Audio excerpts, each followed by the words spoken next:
स्वच्छ भारत मिशन नि बिसिङाव सालथाल त्रिपुरा हांखरनि हांखर नायकल फां ताइ कालेक्टरनि हाबानक बसकाङाव सालथाल त्रिपुरा हांखर नायकल फां डक्टर विशाल कुमार कास्को अकरा सालथाल त्रिपुरा हांखर कक्सा फां बिश्वजित सिल मानै सिद्रा थुम्मानि खुंदक मालखुनो बाना नारै सेंगे खाथिनि कायसा पान्दनि बिसिङै आगरतलानो साफ सुथरा नारनायनि बागै।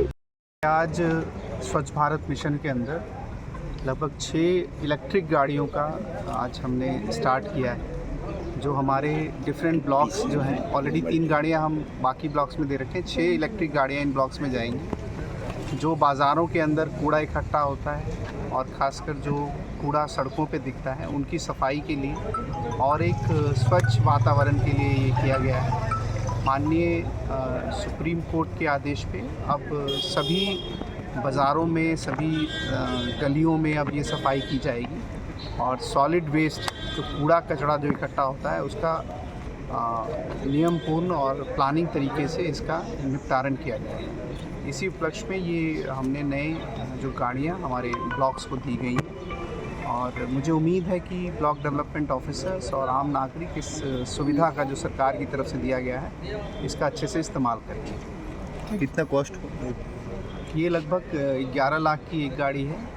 35 किलोवाट इसका बैटरी लाइफ है और एक चार्ज में 150 किलोमीटर तक ये सफ़र कर सकती है। और अभी हम लोगों के प्लान में और है, इसकी अगर ज़रूरत और महसूस की गई तो और भी इस तरह की गाड़ियाँ हम ब्लॉक ऑफिस में देंगे। Thank you.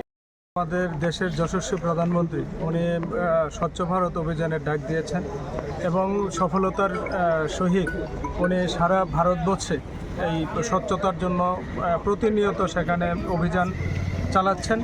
আমাদের রাজ্যের মাননীয় মুখ্যমন্ত্রী উনিও আমাদের এই রাজ্যকে স্বচ্ছ করার জন্য আহ্বান জানিয়েছেন। মাননীয় মুখ্যমন্ত্রী প্রফেসর ডক্টর মানিক সাহাজিও প্রতিনিয়ত আমাদের স্বচ্ছতার উপর জোর দিয়েছেন।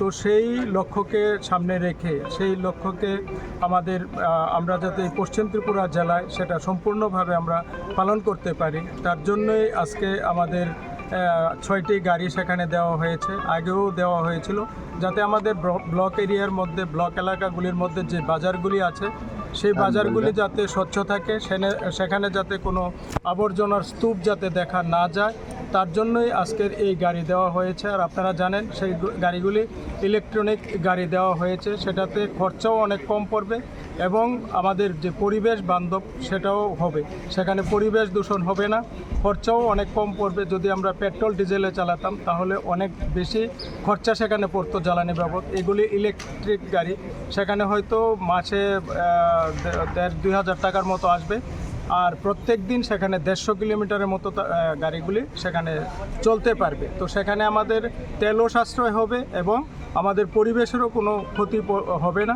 তো আমাদের পশ্চিম ত্রিপুরা জেলা, আমাদের ডিএম সাহেব, আমরা পশ্চিম ত্রিপুরা জেলা পরিষদ এবং আমাদের যে বিভিন্ন ব্লকগুলি আছে আমরা সর্বদাই সেখানে সচেষ্ট আছি আমাদের এই জেলাকে, আমাদের এই জেলা পরিষদ এরিয়াকে কিভাবে আমরা আরও বেশি করে স্বচ্ছ করতে পারি, কিভাবে আমরা আবর্জনা মুক্ত একটা পরিবেশ আমরা সেখানে মানুষকে উপহার দিতে পারি, তার জন্যই আজকের এই গাড়ি বিতরণ কর্ম।